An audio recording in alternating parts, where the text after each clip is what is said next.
Merhabalar örgü severler. Geçen derste şema okumayı öğrenmiştik.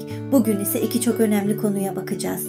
Örgü ürünlerimize nasıl doğru bakım yapılır ve yeni başlayanların en sık yaptığı hatalar neler? Hazırsanız başlayalım.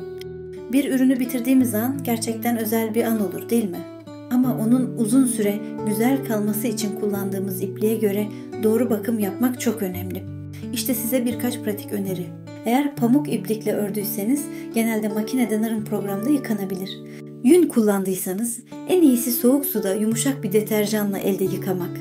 Sakın sıcak su kullanmayın. Yün hemen küçülür. Akrilik iplikler makinede yıkanabilir ama kurutma kısmı önemli. Ürünü mutlaka düz bir şekilde sererek kurutun. Böylece şekli bozulmaz. Ve unutmayın, her ipliğin etiketinde üretici tarafından bakım talimatları yazar. Özellikle karışımlı ipliklerde buna mutlaka bakın.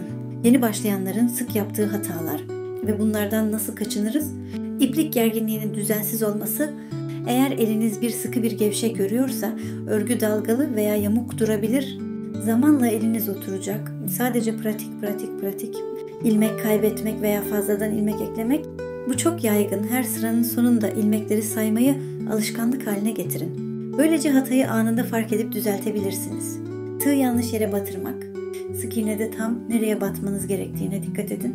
Özellikle yeni başlayanlar bazen arka tek ipliğe, bazen ön ipliğe batarak örgünün görünümünü bozabilir.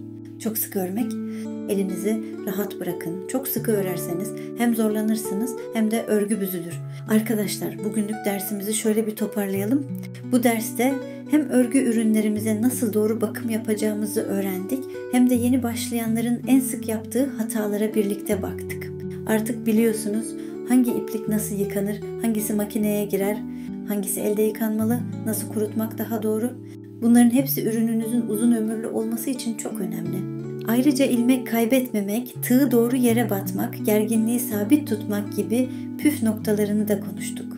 Yani kısacası örgünüz artık daha düzgün, daha temiz, daha profesyonel olacak. Bugün gerçekten çok önemli bilgiler öğrendik ve bunlar her projenizde size yardımcı olacak. Eğer bu ders hoşunuza gittiyse videoyu beğenmeyi ve kanalıma abone olmayı unutmayın. Yeni dersleri kaçırmamak için zil ikonuna da tıklayın. Yorumlara mutlaka uğrayın. Sorularınızı, düşüncelerinizi, hatta yaptıklarınızı benimle paylaşın. Çok mutlu olurum. Bir sonraki derste görüşmek üzere. Kendinize iyi bakın ve her zaman olduğu gibi Handmade by Olena ile sevgiyle örün.